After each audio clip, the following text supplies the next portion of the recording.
Hey there, life editors! Welcome! Thank you so much for being here with me today. This is day 2 of Face Your Fear Week. Yes, I'm thrilled to be doing Face Your Fear Week again this year. This is, believe it or not, my 9th annual Face Your Fear Week. Yes, I'm so proud. I love this time of year. I think it's a really great time for us to reflect on some of the things that might be holding us back, the things that might be scaring us. So Face Your Fear Week is an event I hold every year. Sometimes I do pre-recorded videos. This year I'm doing live streams on Facebook and YouTube. And during Face Your Fear Week, we tackle different kinds of fears you might be feeling, whether that's like imposter syndrome or worrying or self-doubt. But this year, Face Your Fear Week is a little bit different because we are celebrating the launch of Startup in 60. Yay!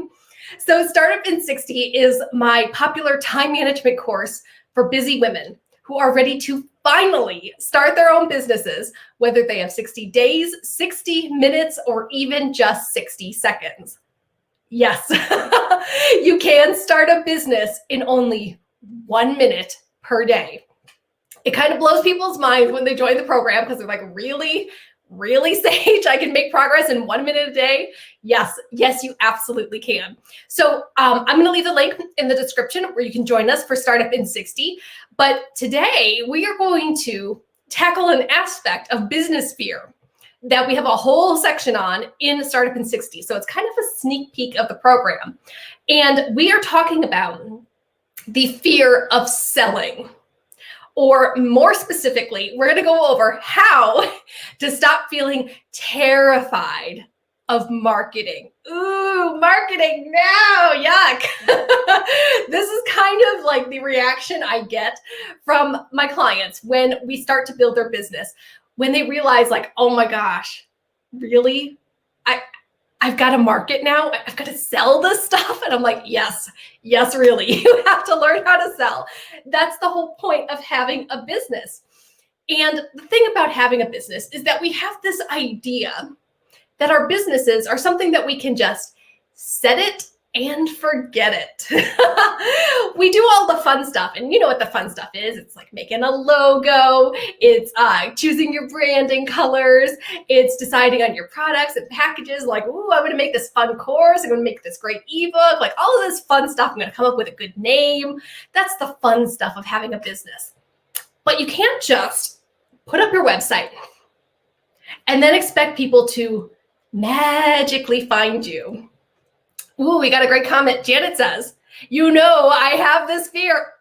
We all do. We all have this fear, Janet. Thank you so much for sharing.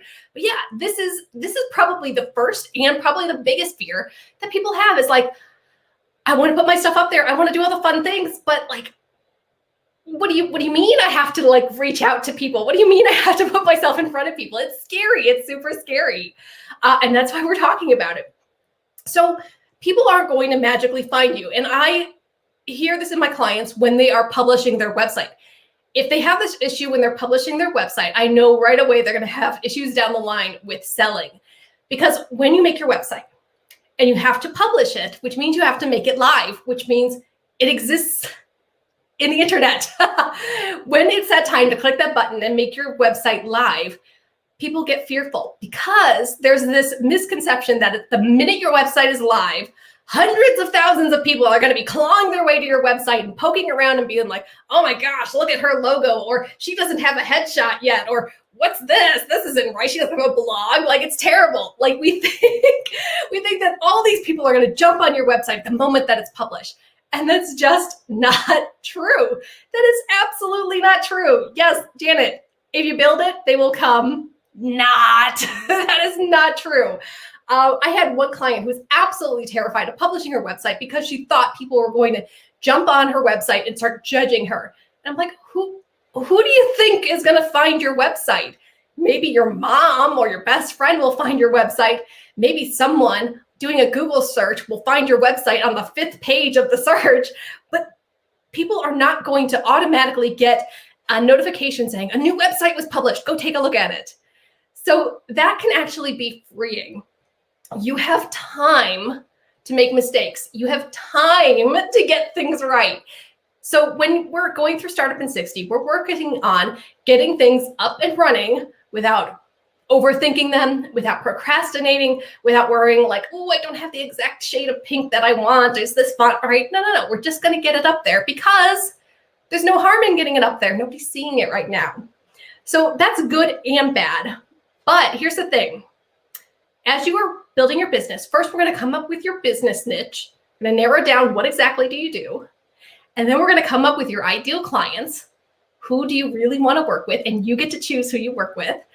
And then finally, we want to market to those clients so that they realize your business exists, because they won't know. They won't know that you have something great for them. They won't know that you have a solution to their problem if no one's seeing your website, if no one knows you exist, if no one knows you have a business. So let's talk about why marketing can feel scary.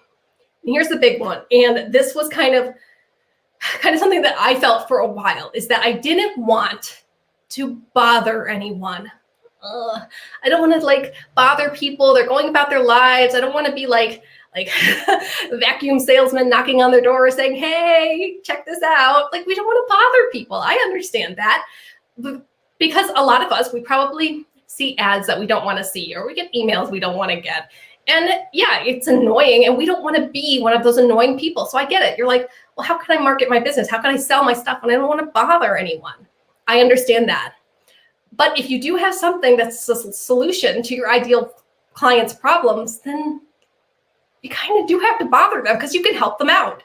So if you think about it that way, you're actually helping, you're not bothering. The other thing is, we don't want to look stupid. Really, we see everyone else marketing their businesses. We see the people who have $10 million in their marketing budget, and they do these flashy videos, and they have best lighting, and they have hair and makeup guys. And it's just like, oh my gosh, I don't look like those people. If I try to market my thing, my ebook or my course or whatever I have, people are going to look at it and be like, that's it? That's what you're doing? It's not going to look as flashy as everyone else. Well, here's the thing. You might never look as flashy as those big people, because they have huge budgets, and they probably have sponsors and donors, and they're probably selling things that are really, really expensive. I don't know, do you have a $15,000 product? I don't have a $15,000 product, but maybe if you were selling something like that, then you'd have the money to do different marketing things. So I guess don't worry about looking stupid, because there will always be someone who looks flashier than you, and that's okay. Here's the thing. Some people don't want all that flash and jazz. I know that I get some clients because they see that I'm a real person, and I'm vulnerable, and I'm not perfect, and that makes it a lot more accessible. So people will want to buy from you because you're a real person too. You're not some big corporate machine, churning out marketing that's really slick. They're going to want someone who they can actually relate to, and that's really important. And the final reason that marketing might be scary is because we don't want to spend a lot of time marketing and then not get a good return on investment. We see the stories of people who are marketing 8 hours, 9 hours, 10 hours a day and getting crickets and not getting sales. You're like, oh, I don't want to do that. I don't want to lose my evenings. I don't want to lose my weekends because I'm spending all my time marketing. We see that can be kind of scary. We think we're going to have to give up our personal lives just to have a business. So those are 3 reasons that marketing can feel scary. We don't want to bother people. We don't want to look stupid, and we don't want to waste our time. So I do understand why people are scared of marketing and don't want to market their business.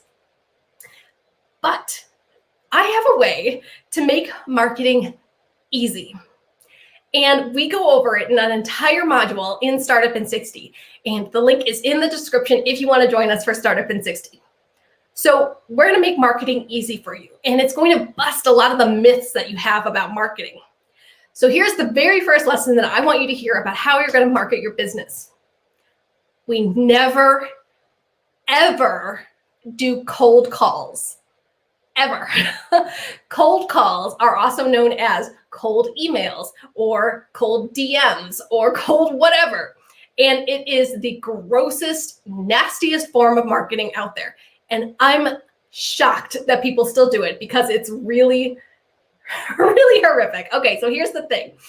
Cold calls or cold marketing is when you reach out to someone who doesn't know you and you don't know them, but you're trying to sell them something anyway.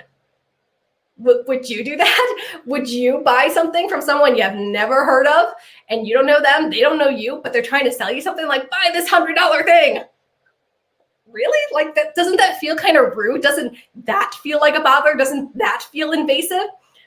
Cold marketing or cold calling is really gross. And I know you have experienced cold marketing or cold DMs because I get emails like this every single day where they pop into your private messages, or they pop into your email, or they leave a comment on your video or on your blog post or whatever. And they're like, hey, hon, I know I haven't talked to you in 20 years since we were in high school, but don't you want to buy this thing that I'm selling?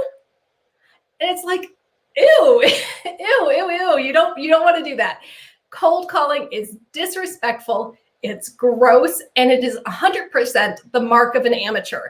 If anyone contacts me cold emailing to be like, don't you want to buy this?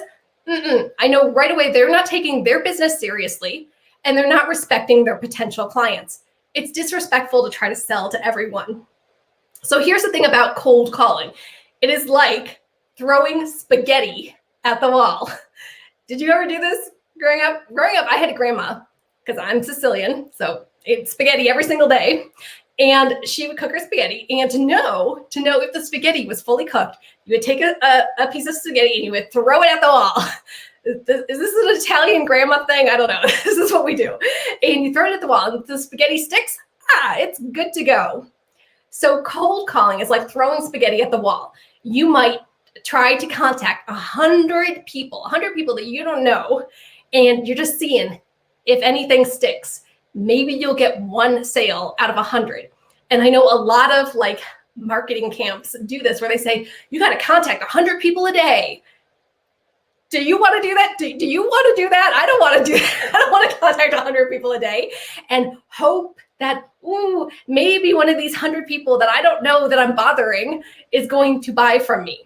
And yeah, okay, so maybe you do get one sale out of 100 people, but that's going to take you all day. That's going to take you 8 hours or more to send 100 emails or 100 direct messages. Yes, even if you're copying, pasting the same formula, like, hey, hon, how you doing? Do you want to buy from me? It's gross. And yeah, like, do you really want that person who buys from you? Is that person really your ideal client, or do they just feel sorry for you, or do they just have extra spending cash, or they just whatever? Is that person really who you want to work with? So Janet says, I grew up in a very Italian neighborhood, so I totally get it. Yes. We have all sorts of like weird little quirky things that you do when you're cooking, and throwing spaghetti out the wall is 100% something we do. So yeah, it is maybe appropriate for Italian grandmas to throw spaghetti at the wall. It is not appropriate for you to do it when you're marketing your business. So you are better than that. You are better than cold calling. You are better than cold messaging. You are better than wasting all your day throwing out like offers for people, hoping that someone sticks, hoping that someone buys.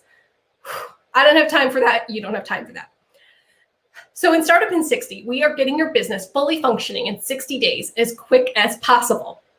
So one of the great things that we focus on is narrowing down your marketing and being really intentional. And the way that we do that is, well, first of all, if you want to get sales, but you're a brand new business, like you are literally starting at zero right now, you don't have an email subscriber list, you probably don't have a social media following or even social media accounts, nobody knows that you have a business. So how are you supposed to get sales and get rolling when you don't have those things? We're going to do a technique called warm letters. It's a warm letter campaign. And this is how you get sales when you don't have an email list yet, when you don't have a following. So yeah, in 3 months, in a year, yeah, you're going to have a email list. You're going to have like a really dedicated social media following. You're going to have those fans. But right now you don't. So what do? Leave a comment and let me know if you've ever tried a warm letter campaign. We're going to go over it right now. Okay, so here's how A warm letter campaign is different than cold calling. You already know what's different because we've got cold in the name versus warm in the name. Which one sounds better to you? So for a warm letter campaign, the first step is write a list of everyone you have ever met in your entire life.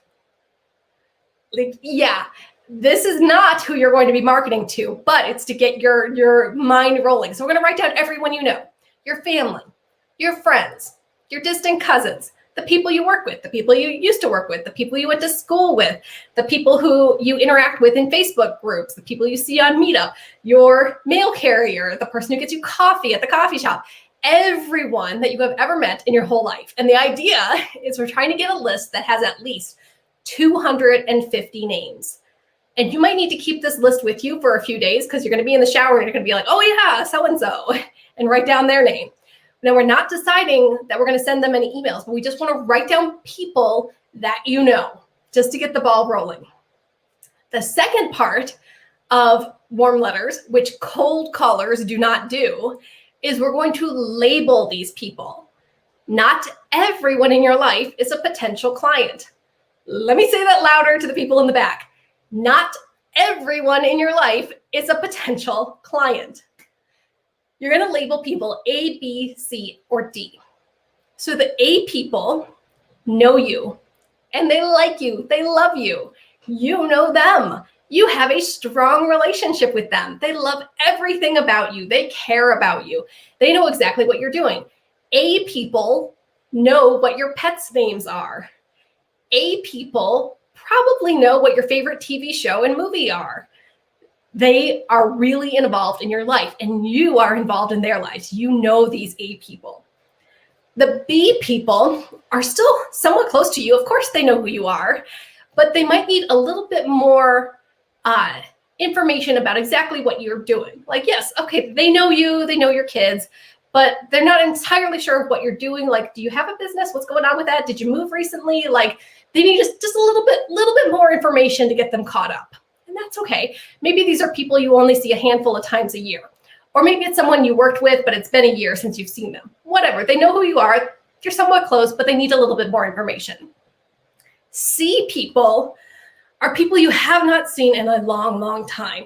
Maybe this is your college roommate. So yeah, maybe when they hear your name, they're like, oh, okay, yeah, I do remember that person. But they are not involved in your lives currently. They don't really know much about you, and you probably don't know much about them. You might not even know where they're living right now, or maybe a C person is someone you kind of see in the chat rooms in a Facebook group or something, but you don't really know them very much. You kind of only vaguely know them. And D people, when you label people as D, that is for delete. These are people that you don't know. They don't know you. You don't want to work with them. They don't want to work with you. So write D on them for delete. And that could be anyone at all. Even if you do know them, it could be an ex-boyfriend. You're like, I am not selling to that person. It could be someone who like backstabbed you or whoever. It could be someone that you haven't seen in 30 years, whatever. Those are D people. So you've got your list of 250 names and you've labeled them A, B, C, and D based on your relationship with them, based on how much you know them and they know you. Then the key to warm letters is you are going to reach out to only the A people. Only the A people. This is what makes it so different than cold calling. We are not throwing spaghetti on the wall and seeing what sticks. We are using focused, intentional marketing. So imagine that you spend 10 hours a day sending out 100 emails, hoping that one of these people who don't know you is going to buy from you. That sounds ridiculous and draining, and I don't want to do that.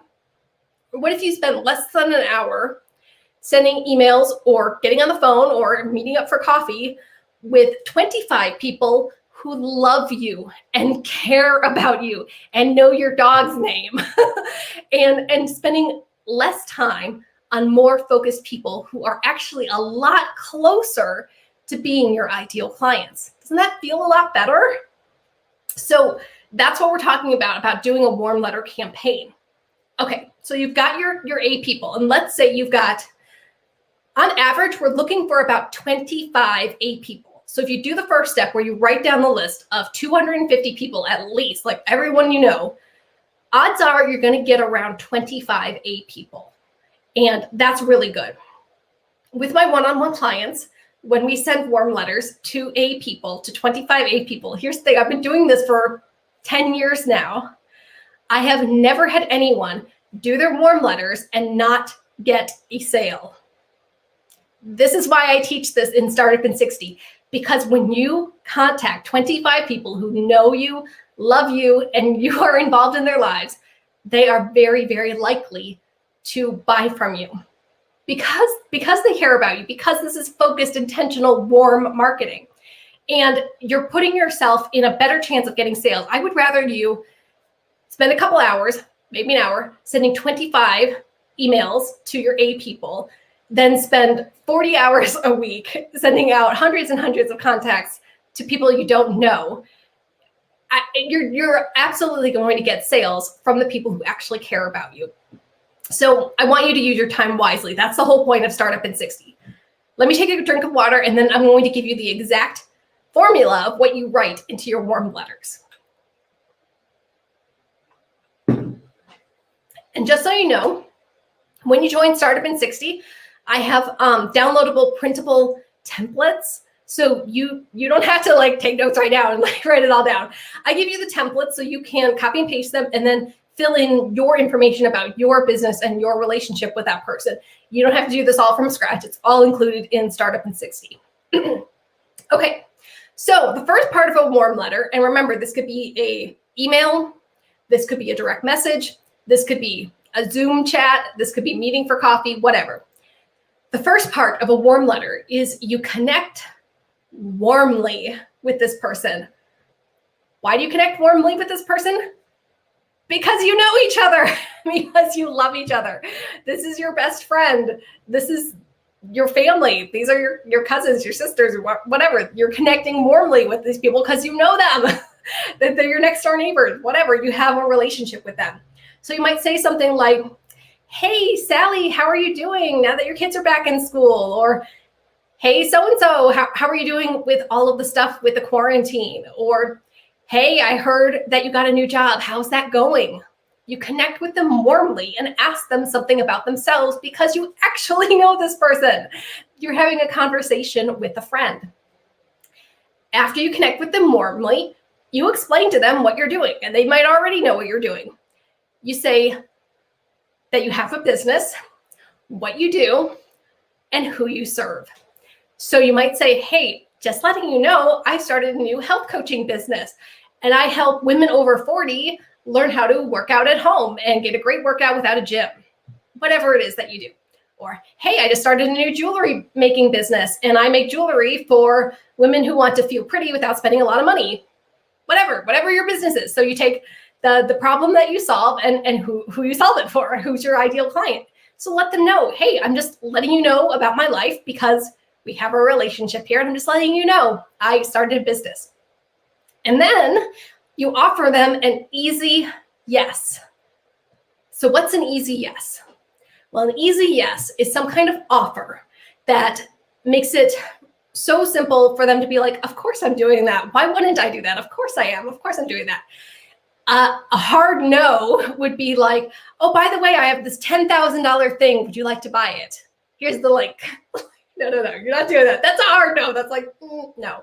Even if I like you, even if I know you, I'm not buying something for $10,000 from you. Not right now. But what's an easy yes? What's something that, of course, they're going to say yes to? So that could be to get on your email subscriber list. Like, hey, Sally, I have this great downloadable form that's 10 ways to work out at home with what you have. And I think it would be great for you. So here's the link if you want to download it. Getting them onto your email list, building your email list is a great, easy yes. It's free. It's something that they need. Why wouldn't they sign up for that? Another easy yes would be a free call. So let's say you're a coach or a consultant and you do have bigger packages, but you always give a free call just to make sure that you like them, they like you, and that you're a good fit before moving them onto a bigger package. So you might say something like, oh, I'm offering this free call. It's 30 minutes. one-on-one, me and you through Zoom, and we're going to talk about what you're working on, how I can help, and it's completely free. Here you go. And you give them the link where they can sign up for the call. So that's an easy yes. It's free. It's something that they want. It's a taste of what it would be like to work with you. Another easy yes would be a product, but an inexpensive product that they can easily consume right away. So it's not going to be something like a 300-page workbook or a 2-hour video training. Like, that's too much. I don't have time for that right now. But what's an easy yes? So ideally, an easy yes product would be something under $20 that, like, yeah, I could spend $15 on something. So maybe it's a workbook. Like, hey, I've got this 50-page workbook about setting up a home workout plan for your body type and your nutrition and whatever else. And it's only $15. Here's the link. Or maybe it's something like, I don't even know, buy one, get one free coupon code for your jewelry shop. Or what's another easy yes? It could be a planner, a digital planner, something that they can download and consume and use right away and get value from it at a low price. I know this one woman that I follow, she makes different capsule wardrobes, and she has like all of the pictures of like, here are the 10 items that you need, and here's how you can mix and match them into 20 different outfits. So she has these like, every season she has a fashion, I guess, capsule wardrobe portfolio, and just a PDF with buy these items and here's how you can mix and match them. So it's just a guide for how to spruce up your wardrobe, and it's only like $10. And I'm like, that is totally an easy win, of course. Like, what's something that they can use right away at a low price? So let me know if this makes sense. Let me know if you have a product or a freebie or a free call that you would call an easy yes. Everyone needs to have an easy yes in your sales funnel. This is your first way of bringing them into your sales funnel, bringing them into your business system, and saying, here's a taste of what I do. And then the very final part of the warm letter is that you say, I'll check in with you in 2 days just to see how it's going. And here's the thing, when I work with people and they're like, I sent my warm letters and nobody got back to me, nobody bought. I always ask them, did you follow up 2 days later? And they're like, no, I didn't. You gotta follow up. You gotta follow up 2 days later. Here's the reason.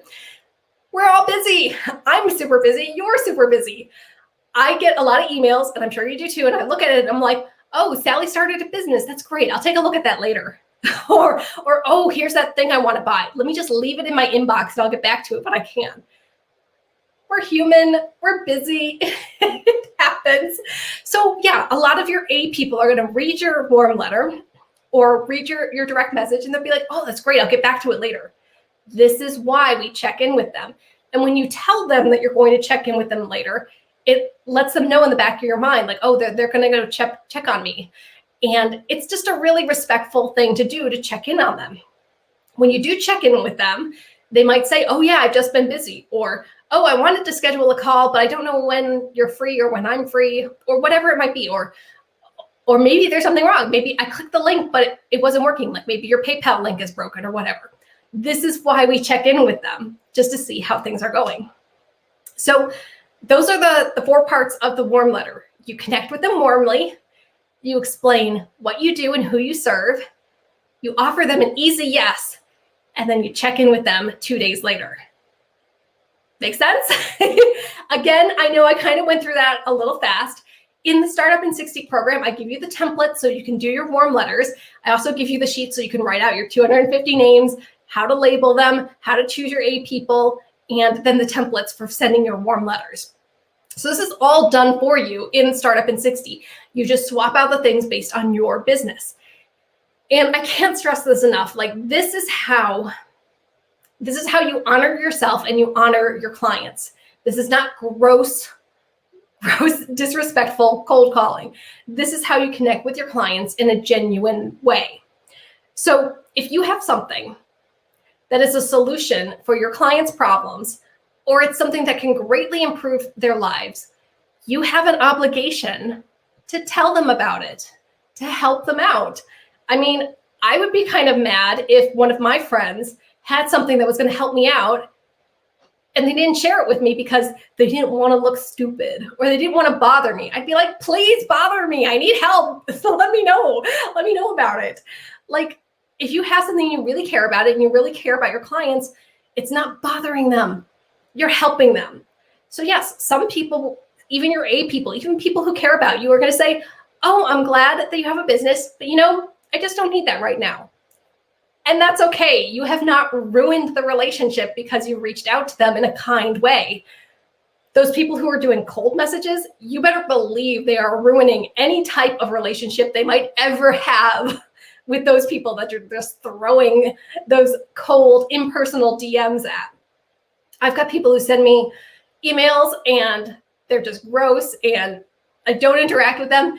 And then a month later, they're sending me the exact same thing. And I'm like, I didn't want this before. I didn't know you before. Why are you sending me this? So yeah, think about that.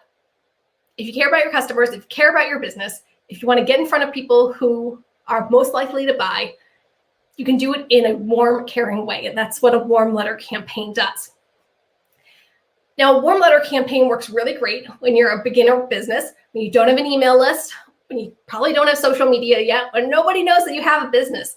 This is a great way to reach out to your potential clients who are most likely to buy. And here's the thing. These people know you. They love you. They're probably going to recommend you to their friends, to people who are outside of your A group. So you might send something to your sister and maybe she doesn't buy, but she sends it on to her best friend or her friends. And she's like, hey, check this out. This is really good, even though it's not for me. Or maybe your parents or whoever, maybe they decide not to buy, but they can recommend you to other people. This is word of mouth marketing. This is how you expand your network through the people who already like you. You're not going to expand your network through people who don't know you and don't like you. You'll expand it through people who actually care about you. All right. So that is the warm letter technique. That is how you get over your fear of marketing. You market in a genuine, nice way. And I'm really surprised that I have taken so many business courses. I have read so many business books, and I don't hear about this technique often. And it really kind of scares me and bumps me out because I don't want people who are starting a business to think that the way you market a business is by harassing people you don't know. It's just so disrespectful. And I wish more people talked about kind, genuine reaching out. I think that also stops a lot of people from starting a business, or they get to the stage where they start their business. They have their website, they've got their logo, maybe they started blogging or whatever, but they stop themselves from actually serving people, from actually having a product or a package because they don't want to market it. And they think they can only market it in a gross, disrespectful way. And that kind of makes me sad. So leave a comment and let me know, have you heard about warm marketing? Have you gotten caught into the loop of doing cold calls or cold emails, thinking that was the only thing that you could do? What kind of results did you get from that? Let me know if any of these things have prevented you from marketing and selling in the past. So if you're watching this replay, you can go ahead and leave a comment here on Facebook or on YouTube. I always come back and check the comments and read them and interact with you. I'm also going to upload this to the Clubhouse if you are in the Life Editor Clubhouse. And if you like this warm letter technique, if you would like to try it out, if you would like to learn other ways of marketing and building your business that are easy and quick, because I know you don't have a lot of time to waste, then I invite you to join Startup in 60. So like I mentioned before, Startup in 60 is my time management course for busy women who are ready to finally start their own businesses, whether they have 60 days, 60 minutes, or 60 seconds. So here's how it works. It's a 60-day program, and there are 60 daily videos. That's right, 60 videos. And every day you watch a new video lesson, and then you choose to either do a 60-minute task or a 60-second task based on how much time you have. So, hey, if you've only got 60 seconds, if you are a busy mama, I totally get it. Then do the 60-second task every day. Every day you'll be moving forward, building your business from scratch. So at the end of 60 days, you're going to have an online headquarters. You're going to have consistent content, whether your content is blog posts, videos, podcasts, whatever your content is. You're going to have a marketing plan. You're going to have products and packages, and you're going to have simple systems like the warm letter technique so that you can reach out to your customers in a genuine way. So I love Startup in 60. I've seen so many great success stories from it, and I would love to have you in the program. So go ahead and click the link in the description and join Startup in 60. It's open right now. And here's the best part. On November 4th, we start our live session. And the live session is when you get interactive group calls with me so that you can get answers to your questions and your specific businesses. So I know sometimes you join a business course and they give you kind of like vague tips, but you're like, okay, well, how does that work for me as a coach? Or how does that work for me as an artist? Or how does that work for me as whatever your business is? And if you want to get really, really specific, then you're going to want to hop on the live calls during our live session. That's what it's there for. So yeah, that starts November 4th, but you can jump into the program right now. And I'll leave the link in the description. Okay, that's all I got.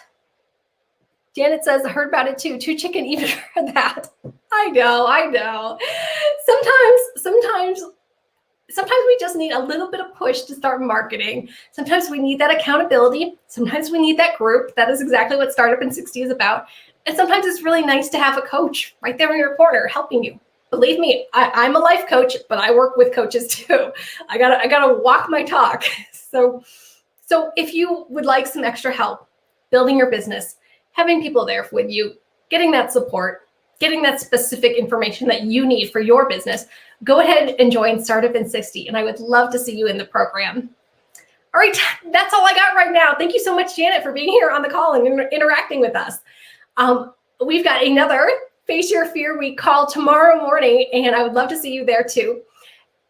It's all about facing your business fears and moving past them so that you can be successful. And I know Startup in 60 can really help you out with that.